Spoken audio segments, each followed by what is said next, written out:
There's lots of ways that Canada can bolster our tech and innovation base, and in particular roll into the innovation hubs across the Asia Pacific by doing a couple of very key things. First and perhaps foremost is to really understand the needs of our customers.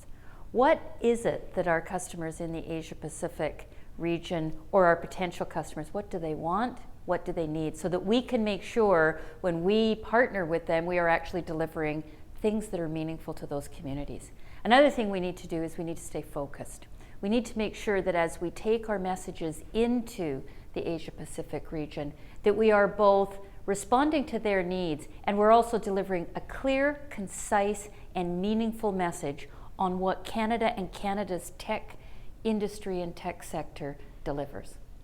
So there's a couple of challenges that face the biotech, tech, and tech life sciences sectors in Canada, especially when looking to move into other regions, in particular the Asia Pacific. One of them is the ability to grow within Canada.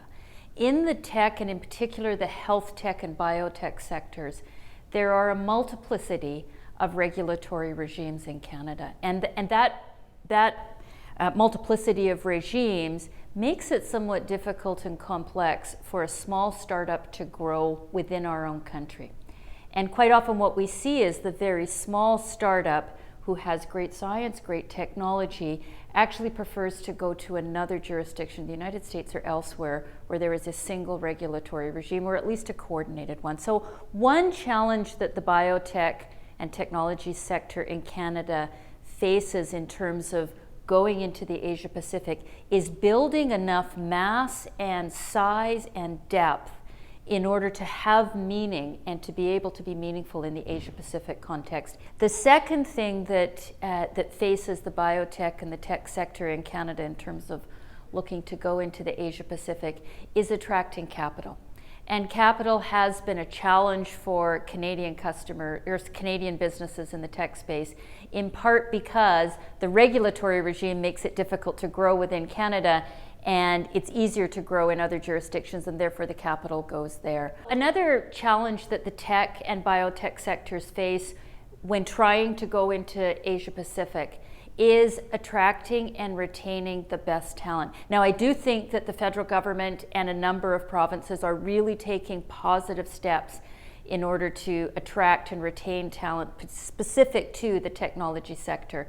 But one challenge we have had is being able to bring in talent, keep the talent, and grow the talent in an environment that is very, very constrained within the country in terms of the role it plays.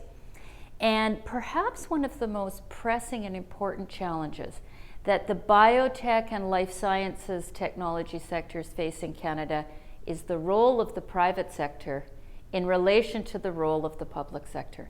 In Canada, as we well know, we have a universal access single payer system when it comes to anything to do with health.